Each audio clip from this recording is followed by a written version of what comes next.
Hi, John Marshall, the DrillMaster. I have well, let me do this. This is not a video critique. Let me move that off the way there. Okay. This is not a video critique. This is, well, so I have a question here. Got a comment. I have a very unique request, a video request.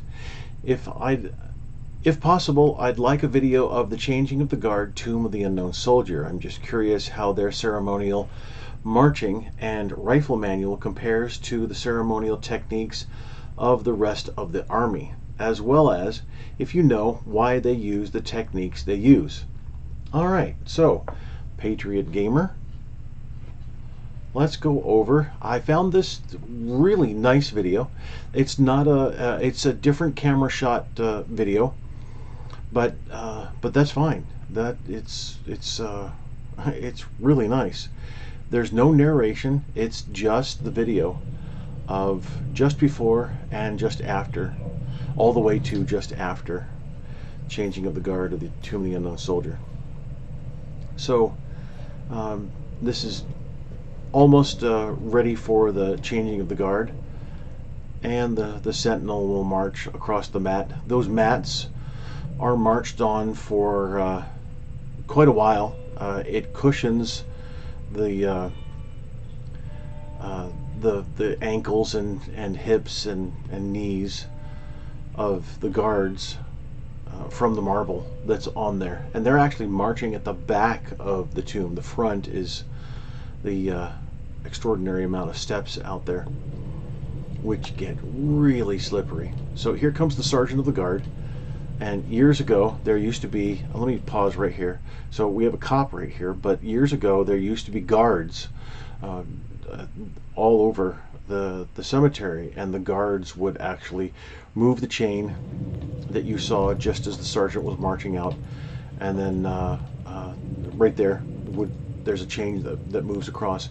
And unfortunately, during one administration where you know, when I first joined the Air Force in '85, by the time 1990 came around, everybody had to do more with less. And then about every 2 years after that, that phrase kept being repeated: more with less, more with less. Well, now everybody wears 17 hats instead of having 17 people do those jobs. So it's unfortunate, but all the guards were well, I shouldn't say all. Many of the guard positions were just moved or done away with. So there's a sentinel, an off-duty sentinel, that actually is in polo and khakis.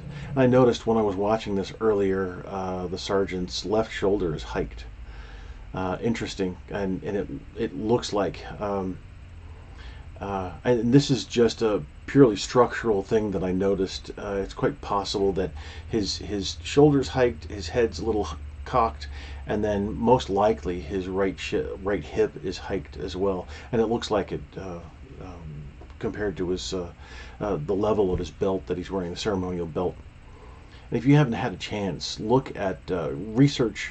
Just look it up. The handgun.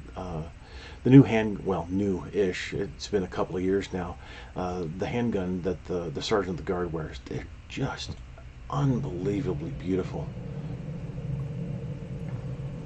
So the sergeant comes out and he makes his announcement, and we'll go over that announcement in just a second. But so you can see the main tomb and then the three crypts here, and then the center crypt is Captain Blassie. He was identified from the Vietnam War Air Force pilot, and my wife was actually had a small part to play in not his identification, but she was an Air Force nurse stationed at Scott Air Force Base at the time, and she was part of the process of, I believe, notification, something to do with that.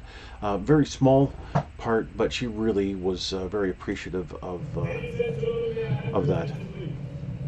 I am Sergeant Davenport of the 3rd Infantry Regiment, United States Army, Guard of Honor, Tomb of the Unknown Soldier. This ceremony is your announcement. Now you'll notice that the guard just finished his. He faced the towards DC really, and then what he does, he faces towards the tomb. Doesn't They never face away, except for the sergeant here who's making an announcement. But they once on the mat, they don't. So he faces towards the tomb, not faces the tomb because it's in the center. He's at the end, but he just finished his 21 counts, and then he moves to right shoulder, and then you'll notice that he finishes his 21 counts here, and then steps off in time with the sergeant.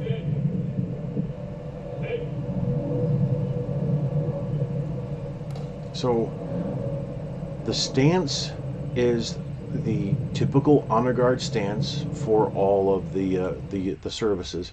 You notice now the guard is coming up. He finished his 21 counts.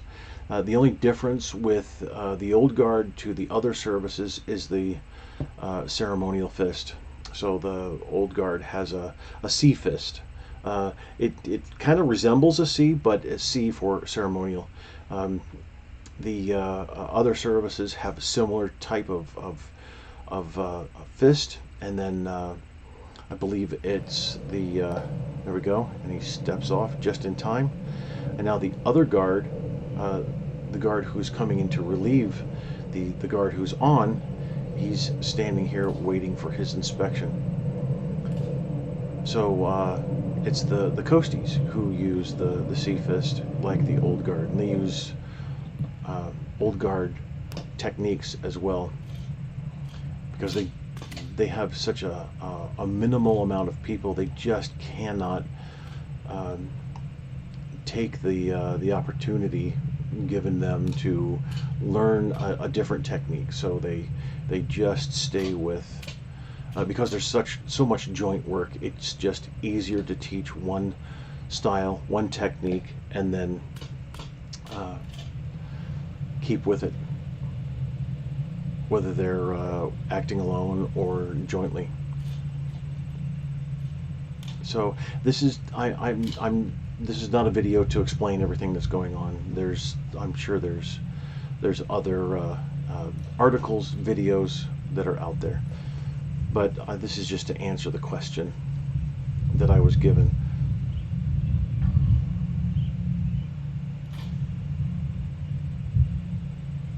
So you can look this up on the Old Guard's website as well. The buff strap that's on the left shoulder, that's the infantry cord, the gray cord, but the buff strap has a neat history. It really does. It's similar to the history of how the lighter blue trousers and the darker blue blouse came about for infantry. That's a really neat story as well. And then they have the honor guard tab, and here this is the old guard identification, not identification badge. It's kind of it's the DUI, distinctive unit insignia, I believe it's called. So anyway, it's the tricorn hat that is worn. Well, was worn a long time ago, but is also worn by certain units in the old guard. So why does the old guard, and then the Air Force Honor Guard, Marine Barracks Washington, the Ceremonial Guard for the Navy, and the Ceremonial Honor Guard for the Coast Guard, why do they stand at attention with their feet closed? Why do they have a different ceremonial fist? And then why is the manual for the rifles so different? Especially the tomb sentinels here. You'll see in a moment they'll move from shoulder to present and then back to shoulder. And you'll see it's a very different manual of arms, even from, and you can hear the bass drums in the background. Let me hold on just a second, and I won't talk. So listen for the bass drums in the background.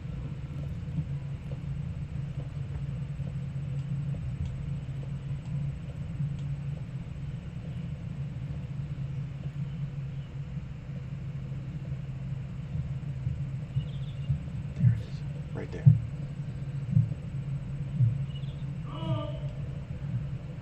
So the bass drums in the background are one of the bands moving off for a funeral that was nearby, either moving to or moving from a funeral. So the techniques for, and we'll watch this now.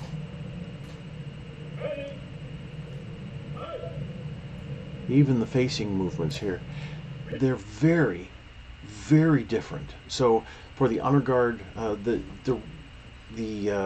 ceremonial guardsmen in the old guard, they're not going to perform these facing movements. They perform still a different ceremonial facing movements. It's called ceremonial drill as opposed to regulation drill. Regulation drill is what I learned when I went to basic training for the Air Force. It's what everybody learns in basic training boot camp. It's the drill and ceremonies that gets a unit or an individual even from point A to point B. That's the generic marching that we all learn for our military service, however long that service is. And it's what cadets learn at the ROTC level, and then also the junior ROTC level. That's all just called regulation drill. So because it comes from regulations. Now, ceremonial drill comes from regulations. The old guard doesn't publish their regulations for general consumption. It's specific to TOG. And then the Air Force Honor Guard has taken much of the training that has gone on with the old guard, developed its own techniques here and there for certain things, but then published the Air Force Honor Guard manual.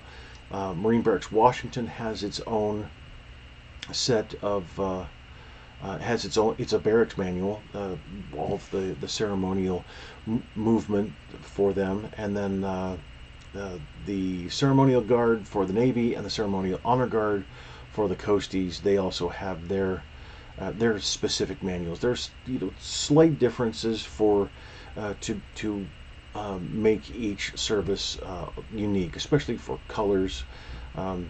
Pallbearers do a little bit different things here and there, but it's meant to be unique. It's meant to be special.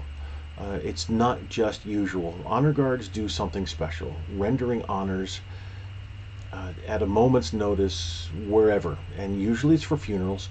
In Washington, D.C., you have a lot of arrival ceremonies, a lot of colors presentations, and in general, the honor guards are staffed with the tallest people in the service. There's definitely a height requirement for most of the teams, and especially on colors. You've got, I'm 6'2", and when I'm around colors guys for any of the honor guards, I feel like I'm the shortest guy in the room, and a lot of times I am. The colors guys tower over other people, but they're meant to give that impressive presence for people who are visiting from overseas.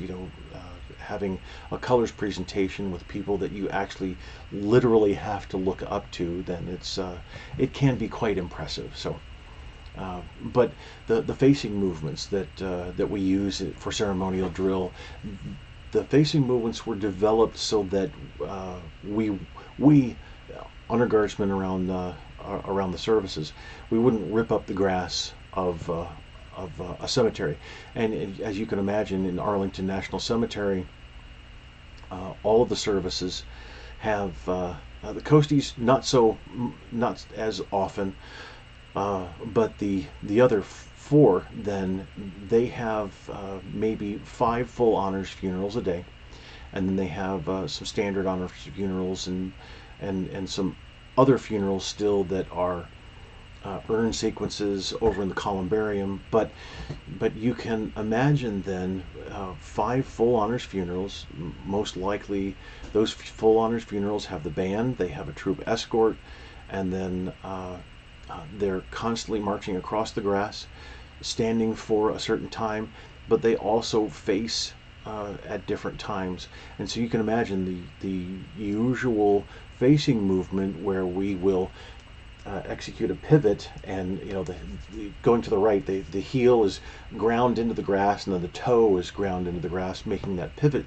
So you can imagine what the grass would look like after, say, 15, 20, and the funerals are all in different areas, so the grass would be damaged, but probably not irreparably.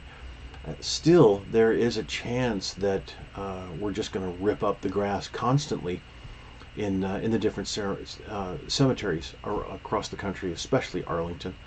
So you can imagine that care was taken to develop a system where the foot is lifted and placed down at a 90-degree angle, and then the trailing foot is lifted and then placed right next to it. So that alleviates damage to the grass, but it also helps the ceremonial guardsmen then execute facing movements on a rubber mat or carpet, tile, anything, marble like here. So it just helps for any kind of surface, especially grass. So that's the facing movements. And here's the very different manual for present. And then you'll see going back to shoulder eventually. Just after they pass on their orders. And you can see port is extreme across their body. The elbows are out.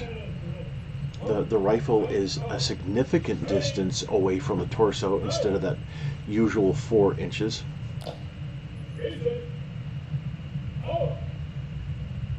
Vertical and then pop. So it's special. That's the reason. That's the reason for that about face.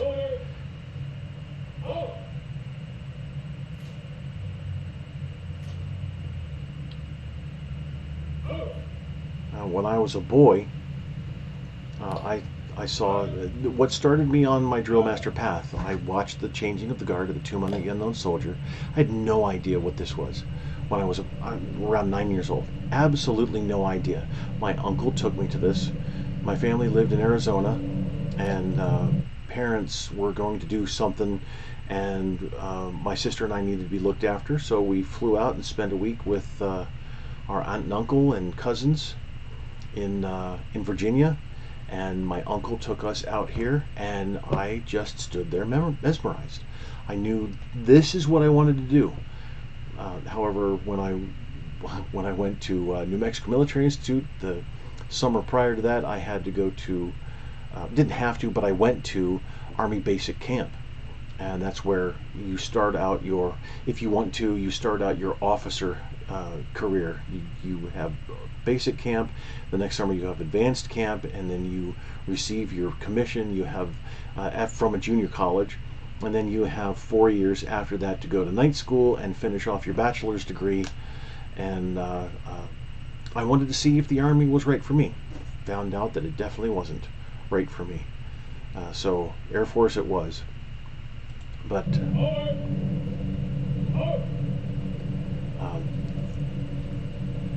now, these many years later, I'm able to understand exactly what this is and the very special significance.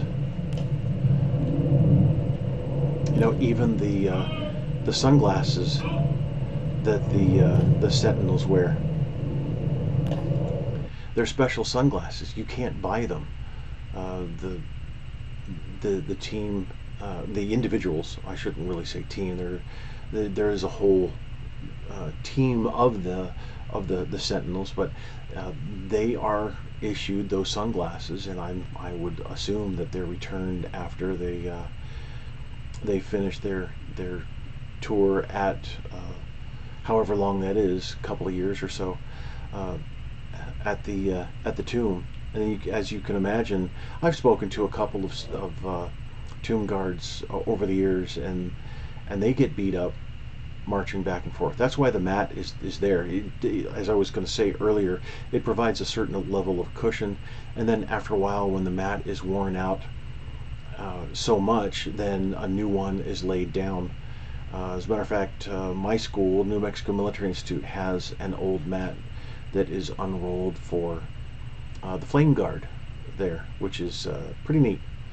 I don't know what happens to the other mats, if they're donated to other places, but it definitely helps, although maintaining this presence for this long, and I'm talking about this position. You're here and marching constantly for your tour, and you can look up how long the tours are in summer versus winter. Behind here you can see, yeah, you can see my cursor there. That's called the box, and every once in a while the sentinel will stand in the box when there's a wreath laying or other ceremony that's going to take place there. So they get a little bit of a break from marching, but they're still standing the entire time. And marching back and forth here really does play havoc on the knees especially, but the hips and ankles as well. And then if you're airborne, then you've already got some nice joint damage there. So it's just all, it takes a toll on the body. It really does.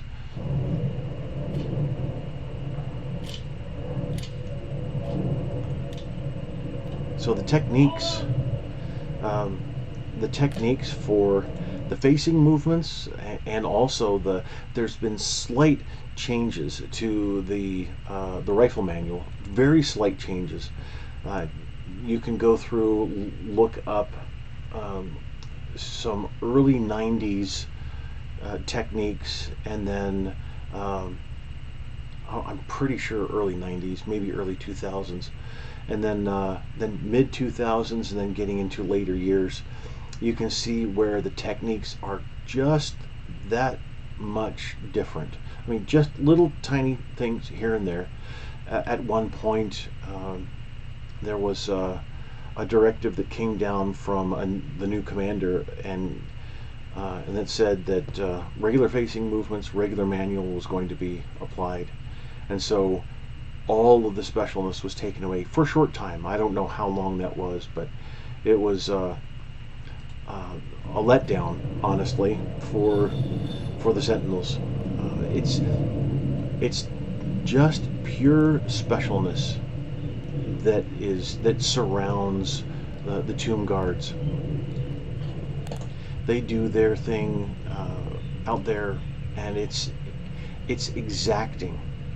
Now you can see here all of the steps that have been taken over the years. The stain from the taps, the marks from their marching. You can see where they'll. It's just incredible the exactness that has taken place over the years of what happens, and it's the same thing again and again and again. And the second most awarded badge is the tomb badge. The first, sorry, the second most. How do I phrase this? The least awarded badge is the Army Astronaut badge. The second least awarded, I guess you could say, badge is the Sentinel's badge that you can see on his right pocket there. There it is.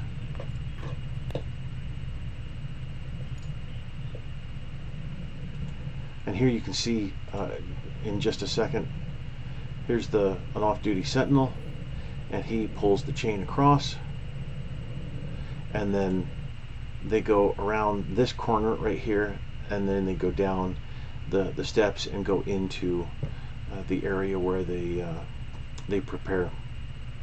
And in the box that I was showing you earlier, there's a phone called a drop, and as soon as the sentinel picks it up, it rings down underneath the underneath where they are. And so if anything happens, if the sentinel needs assistance, or there was a sentinel who not long ago was stabbed in the foot, you could definitely look that up on YouTube.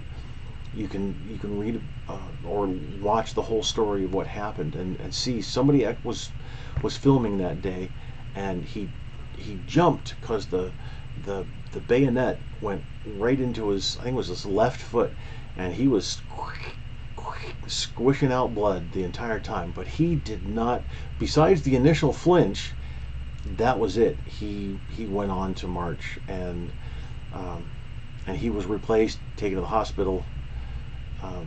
But it was that's unique. That's very unique. But anyway, so it all comes down to honor guards have a special mission. They have a certain standard to achieve, and it's higher than just the marching from A to B marching that everybody learns when they enter the service. And then the sentinels have an even greater responsibility. So it's I guess you could say it's the levels of specialness. I've read comments many times, oh, they look like robots. Well, not everybody's going to understand what goes on here and why, and also you can't please everybody. So there's always going to be people who are detractors, and that doesn't matter. That doesn't matter at all. All right, so I hope that answers your question, and then I hope it's helpful for others as well. So thank you very much for watching.